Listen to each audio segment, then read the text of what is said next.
Gomez info ditiadakan Cap Gomez. Iya, setahu aku dari pihak yayasan ya. Kemarin bicara dengan Pak Burhan. Karena Cap Gomez ini kan di Februari. Inilah anak Februari.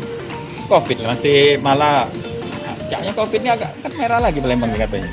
Nah, jadi mereka pastikan bahwa untuk Cap Gomez ditunda untuk tahun ini. Kalau untuk dia sebagai destinasi wisata itu tetap ada, tapi tetap dengan menerapkan protokol kesehatan yang ketat. Tetap dia buka sebagai tempat rekreasi, tapi dengan menerapkan protokol kesehatan yang ketat. Kalau Cap Gomez-nya tidak sembarangan, karena Cap Gomez itu 40.000 wong datang ke Palembang.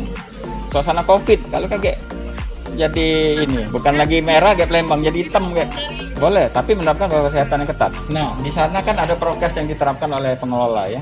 Jadi yang mereka tentu menerapkan itu, harus ada hand sanitizer segala macam itu. Dan mereka juga pasti menerapkan 50% kapasitas. Yang tahu kapasitas kan mereka. Dan mereka juga yang tahu kalau kapasitasnya sudah over, mereka harus menyetop seperti itu. Itu prokes itu pasti diterapkan oleh pengelolanya.